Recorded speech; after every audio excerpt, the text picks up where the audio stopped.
When you see through the self-illusion, nothing can hurt you. Buddhist insight. Nothing seems more certain than I exist. Yet when asked, what exactly is this I? The answer vanishes. You might point to your body, but the body you had 7 years ago is gone. Different cells, different molecules. Your memories change and fade. Your personality shifts with age and circumstance. We can define everything in the universe, but we cannot pin down the very thing doing the defining. The Buddha didn't ask, where is the self? He asked, what makes us believe there's a fixed, permanent I in the first place? This question goes directly to why we suffer. What he pointed to is a subtle distinction. There's the experience of I, always present, always felt, and an actual entity called I, which, when we look carefully, we never find. The experience is undeniable. The entity is unfindable. Here's where it gets strange. We say, I've changed so much. I'm completely different now. Yet in the same breath, it's still me who changed. If everything about you has changed, body, beliefs, memories, preferences, then who's saying, I changed? If there's a permanent you, how could you change? And if everything changed, what makes it still you? This isn't just wordplay. It's the fundamental confusion we live with every moment. You remember being 5 years old. That child had a different body, different thoughts, different beliefs, yet we naturally say, that was me, as if there's an unbroken thread connecting then to now. Every atom has been replaced. The neural pathways have been rewired. Still, something feels continuous.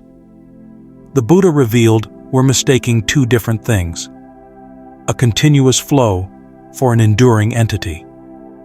Think of a flame passed from one candle to another through the night.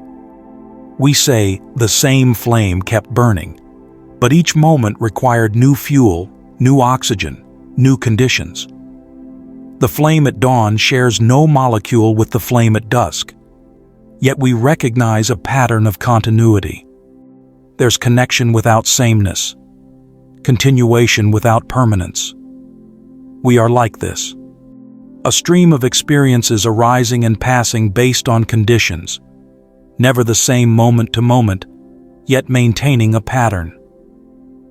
The Buddhist tradition uses santana, stream or continuum, to describe this. We insist on seeing ourselves as solid objects when we're actually flowing processes, and this insistence is what makes suffering possible. Now listen to how we talk. I'm disappointed in myself. I need to control myself. I don't like myself. Who is disappointed in whom? Who controls whom?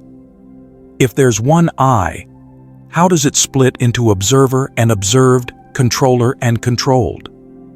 We assume there's a real me inside pulling strings. And then there's the me that appears in the world. We spend enormous energy trying to reconcile these two, never noticing that the split itself is the problem. Modern neuroscience confirms this. There's no single control center in the brain, just distributed processes happening simultaneously. The brain creates the sensation of a you in control, but this is a useful simplification, not accurate representation. The Buddha's insight cuts deeper. There's no observer separate from the observed. There's seeing without a seer standing apart. There's thinking without a thinker separate from thoughts. When you look directly at experience, you don't find two things: experiencer and experience. Just experiencing. The verb without a separate noun. So if there's no fixed I needing protection, then what gets hurt when someone criticizes you? What feels threatened when things don't go your way? To understand this, we need to look at what the Buddha actually taught. A wanderer named 𝐂𝐡𝐚𝐧𝐬𝐞 came to the Buddha. Does the self exist? The Buddha remained silent. Then does the self not exist? Again, silence. Later, the Buddha explained to his students, if I had said the self exists, he would have fallen into eternalism, belief in a permanent soul. If I had said the self doesn't exist, he would have fallen into nihilism, believing nothing matters, denying moral responsibility. Both views lead to suffering. The Buddha's silence wasn't evasion or ignorance. The question itself was wrongly framed. It assumes there's a thing called self that either is or isn't. But what if self isn't a thing at all? What if it's more like yesterday? A useful concept, but not an entity you can find or touch. Here's what gets missed.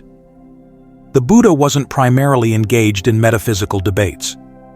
His concern wasn't what is reality, but how does suffering arise, and how can it cease? He used whatever teachings were necessary as practical tools pointing toward the end of suffering, not as philosophical positions to defend. In the Pali texts, the teaching isn't there is self or there is no self. It's anatta, not self. More precisely, sabhidhamma anatta. All phenomena are not self. Notice the difference. There is no self is a metaphysical claim about what exists or doesn't exist. Not self is an instruction about how to observe experience. One is philosophy you debate, the other is practice you do. The Buddha taught this contemplation. Netam mama, this is not mine. Nesoham asmi, this I am not. Na me so atta, this is not myself. Each undoes a different layer of how we construct suffering. This is not mine addresses possessiveness. We try to own experiences, my happiness, my success, my life. But how do you possess something that's already flowing away? This formula cuts through that futile grasping. This I am not addresses identification. When anger arises, we automatically say, I am angry, as if anger is what we are. This invites a shift. There is anger rather than I am angry. Not denial, just observation, without the added story that turns a passing state into identity. This is not myself addresses reification. Our habit of turning processes into solid things. We freeze flowing experience into who I am. This invites seeing the fluidity clearly, without solidifying it into a permanent me. These aren't propositions to believe. They're contemplative instructions.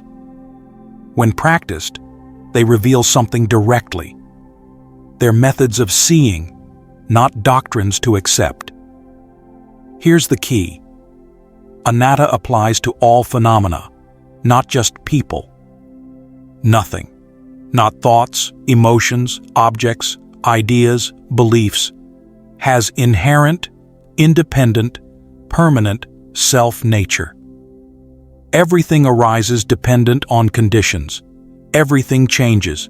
Everything lacks the permanent essence we project onto it. Why teach this universally? Because we don't create I only around our body and mind. We create it around anything we cling to. Your political views become who you are. Your profession becomes your identity.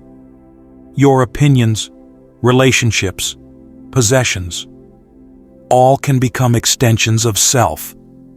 When they're threatened, you feel personally threatened. This is the mechanism. Take anything, add upadana, clinging, the act of appropriation, and it becomes I or mine. Once something is claimed as identity, it can wound you. The teaching shows how to see things as processes without adding the layer of self that turns every change into personal threat. You don't need to figure out if self really exists philosophically. You just need to notice what happens in real experience. When you're suffering beyond bare physical sensation, there's always this sense of I am suffering. This is happening to me. And you can learn to see that sense of I being constructed in real time, not to destroy it, but to see it clearly as a thought pattern, a habit, not an unchangeable fact. If the self is an illusion, why does hurt feel so real? Why does criticism sting, rejection crush, failure devastate? The suffering is real because we believe in the illusion and organize our lives around it. Consider a nightmare. The monster wasn't real, but the fear was genuine. Racing heart, sweat, terror. The body doesn't distinguish between imagined threats and real ones when the mind is convinced. The Buddha called this fundamental misperception avijja, not simply not knowing, but knowing wrongly, like seeing a rope in dim light as a snake. You're seeing incorrectly, and when you see incorrectly, you act incorrectly, creating genuine suffering even though the snake was never there. So what exactly gets hurt? Someone criticizes your work. This isn't very good. Physically, sound waves hit your eardrum, get processed as neural signals. Just physics and biology. No suffering yet. Then, almost instantly, your mind adds a story. They think I'm incompetent. I've failed. I'm not good enough. Everyone will see I'm a fraud. The mind took simple words and added layers, meaning, implications, identity. It made those words about a me. Not just this work could improve, but I am inadequate. This transformation happens so quickly we rarely catch it. What's hurt isn't your body. There's no wound.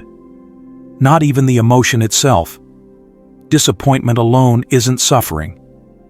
What's hurt is the image you have of yourself, your self-concept, the story about who I am. We construct a mental representation. I am intelligent.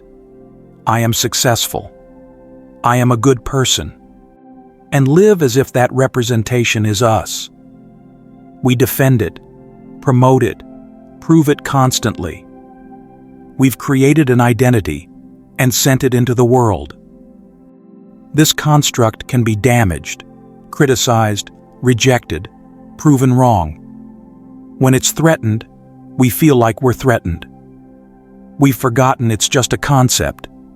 We think it is us. This is why identical criticism affects people differently.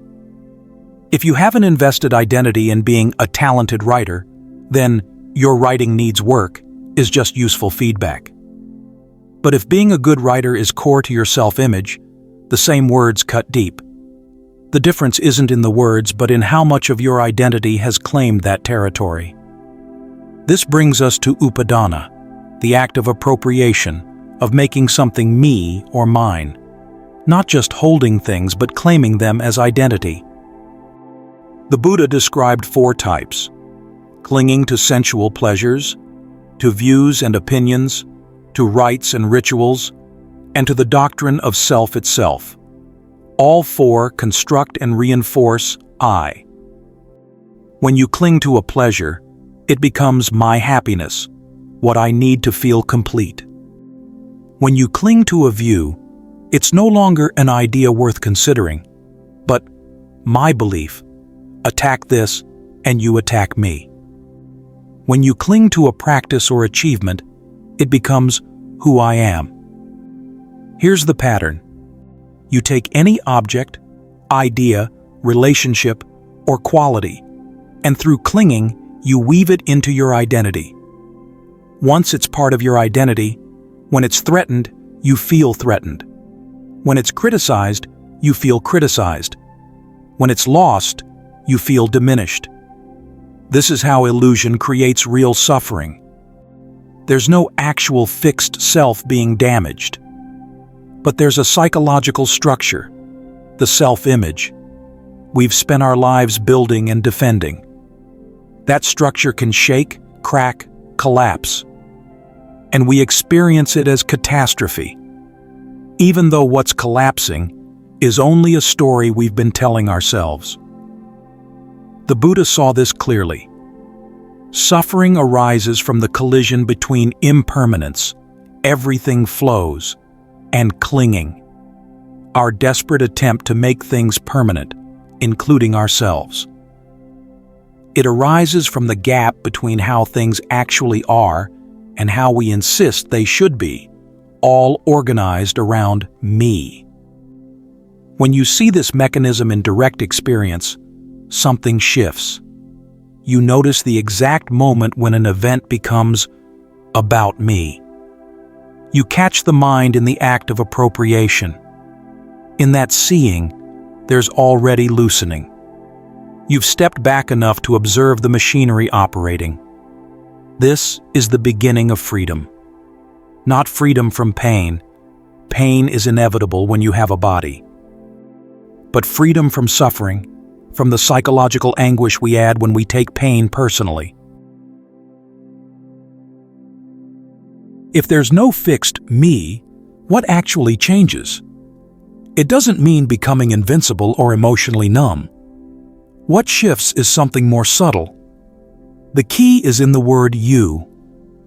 When there's no longer a fixed sense of you requiring defense, what's left to hurt? An arrow can only hit a target if there's a target. If you look for the target and find only space, the arrow passes through. The Buddha made a crucial distinction. There's Vedana, feeling or sensation, including physical pain. And there's dukkha, suffering, the mental anguish we add beyond bare sensation. Vedana is inevitable when you have a body. But dukkha, suffering, is what we create through our reactions, our stories, our clinging. In the Buddhist texts, there's a teaching about the akampita citta, the unshakable mind. Not a mind that feels nothing, but a mind that isn't moved or disturbed by what arises. Like a massive stone pillar in the wind can blow with tremendous force, but the pillar remains unmoved. Not because there's no wind, but because the pillar offers no surface for the wind to grip. Similarly, pain can arise. Physical discomfort, the inevitable difficulties of aging. But when there's no I clinging to comfort, no me demanding things be different, the pain is just pain. It doesn't spiral into suffering. According to the texts, the Buddha himself experienced severe physical pain in his final years. But he endured these with mindfulness and clear comprehension, without being overwhelmed. The pain was present, but there was no I am in pain, my body is betraying me. Why is this happening to me? Just, there is pain, the body is aging. Real liberation isn't the absence of feeling. It's the absence of identification with feeling. When you're not identified with an emotion, you can actually feel it more fully because you're not fighting it or judging yourself for having it. Anger can be anger without the added burden of I shouldn't be angry or what does this say about me? Notice the language difference. We automatically say I am angry. But we could say there is anger. The first makes you into the anger. The second observes anger as passing weather. When you see emotions as events rather than identity, they move through more easily. It's the grabbing or pushing away that makes emotions stick. With clear seeing, emotions arise, make their impression, and pass, like clouds. When you stop defending I, you become more open because vulnerability isn't a threat anymore. You can listen to criticism without immediately defending. You can love without constant fear of loss. You can fail without feeling like a failure. The self-sense will continue arising. This is important to understand. What changes is your relationship to it. Instead of believing it completely, you begin seeing it arise. Oh, there's that thought again. I'm not good enough. You see it without automatically believing it, without building your day around it. When strong anger arises, instead of immediately going to, "He shouldn't have done that. He's wrong. I'm right." Pause and be with the raw sensation. Where is it in the body? What does it actually feel like before the story? When you're with bare sensation, before the narrative, there's just energy moving.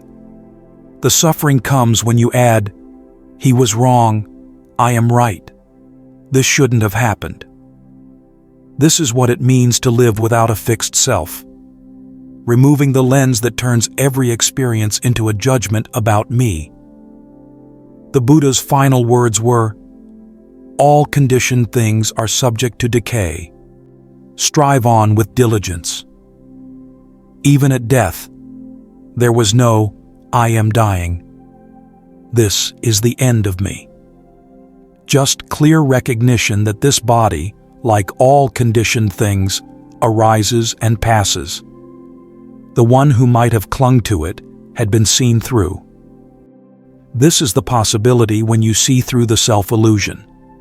Not that painful things stop happening, but that there's no longer a you constructed as a separate, solid entity needing constant protection. The question shifts from, "How can I protect myself?" to, "Who am I protecting?" When you look, really look, you might discover the one you've been trying to protect your whole life was never there as a fixed entity. And in that recognition, rather than losing something precious, you gain everything. The freedom to be fully present with life as it is, without the constant filter of, "What does this mean about me?" That's not invincibility, that's liberation.